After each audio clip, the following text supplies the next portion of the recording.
Good morning, students. So today we will discuss the second part of hydrocarbons. And yesterday we have discussed the preparation of alkanes, and we have also discussed the classification of hydrocarbon. And we know in this chapter we have to discuss the preparation, properties, and reactions of alkanes, alkenes, alkynes, and after that benzene. So today we will start with physical property of alkanes. So let's see the physical property. First of all, alkanes are all around you. Whenever you open the LPG gas, nothing is coming out except butane and propane, all these things. So we can understand the physical state of all these things are gaseous. So up to C5, C6, we will see alkanes are gaseous, and after that it becomes liquid. And the liquid alkanes are also all around you, as you can see in petrol, diesel, kerosene, everything, liquid alkanes are present. Next, let's consider their melting and boiling point. So if you consider their melting and boiling point, you will see as the number of carbon increases, the melting and boiling point of carbon alkanes also increases. Similarly, for isomer of alkane, if you increase the chain or the branching, then definitely the melting and boiling point will decrease. So we can easily conclude that if number of carbon increases, that means if you have more number of carbon in your alkane chain, then your melting and boiling point will also increase. And similarly, if you increase the branching for isomer of carbons, then you will see the melting and boiling point decreases for same number of carbon alkanes. Next, alkanes with even number of carbon atoms have higher melting point as compared to the next alkane. So there is an exception for alkane, you can see. Alkanes being non-polar in nature, so we know polarity of alkane is very less. So therefore, they must not be soluble in water. So we see alkanes are not soluble in water, but alkanes are definitely soluble in organic solvents like benzene, chloroform, CCl4, all these. Now we will continue with chemical properties of alkane, and the first thing is halogenation of alkane. So in first halogenation we will have chlorination. So let's see what happens in chlorination.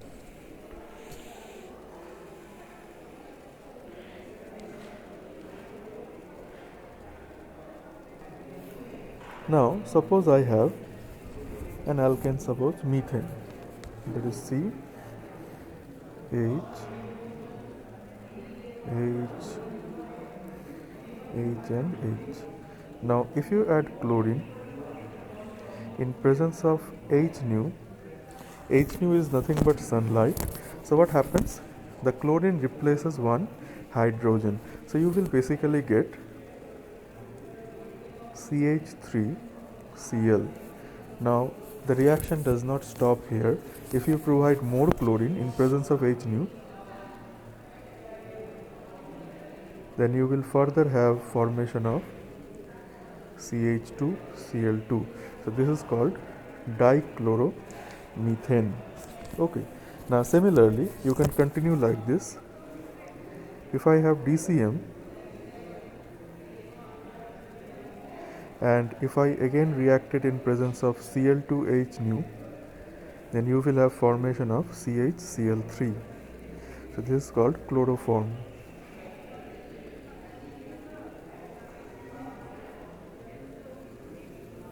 And again, if you react chloroform with Cl2H nu,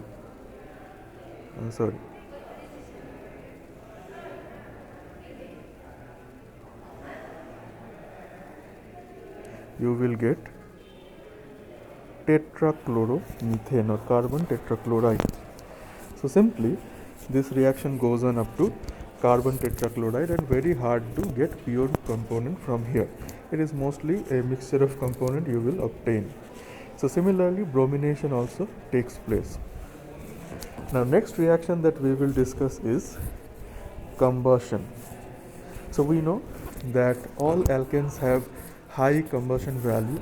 That's why alkanes are used generally in fuel purpose or gas petrol, kerosene, diesel, everything has a good combustion value. So what happens whenever you have any alkane, and if you treat it with oxygen, it forms carbon dioxide and water. So I can simply express it here. Suppose I have an alkane CH4, and if I burn it with oxygen in presence of heat, then it will form CO2 plus H2O. Now this thing you need to balance as well. Okay, this thing you have to balance. So check out here. So there are 4 hydrogens in the reactant and 2 hydrogens in the product. So for balancing the hydrogen, let's put a 2 over there, and that means there are 4 oxygens now. So then let's put a 2 over here. Okay, so this thing is balanced. Similarly, if I have suppose if I have propane, and if I react it with oxygen in presence of heat, so you will get similarly CO2 plus H2O. So whatever alkane you are using, you will get the same product all the time, but you need to balance it again. So the formula of propane is C3H8. So you have to balance according to that. So there will be a 3 here first of all. Now 8 hydrogens in the reactant side, so let's put a 4 over here. So now the oxygen is 3 to the 6 and 4 10. So there should be a 5 over here. So that's how you can balance every alkane's combustion reaction. Now let's continue with the next reaction, that is controlled oxidation of alkanes. Now if you treat alkanes with oxygen along with some catalysts, then they will not produce the carbon dioxide and water, rather they produce some specific products. For example, if you treat alkanes in presence of oxygen and copper at temperature 523 Kelvin, then you will get alcohol. Similarly, if you have alkane and if you treat it with oxygen in presence of molybdenum oxide, that is, you can see here MO2O3, then you will get formation of aldehyde. Similarly, if you treat alkane in presence of manganese acetate, this thing is known as manganese acetate. This is called manganese acetate. So if you treat it with heat and manganese acetate, then you will get formation of carboxylic acid.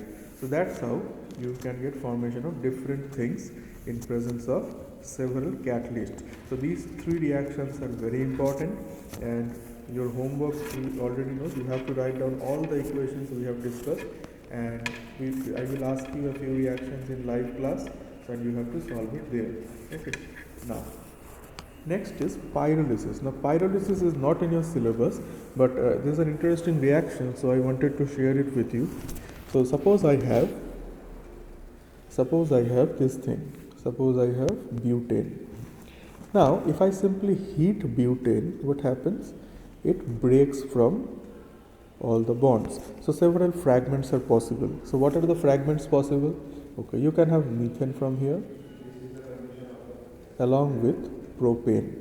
Okay, you can also have ethane. So these are the fragments possible by breaking butane. So this is called pyrolysis of any organic alkane, and you will get many products depending on what the change is.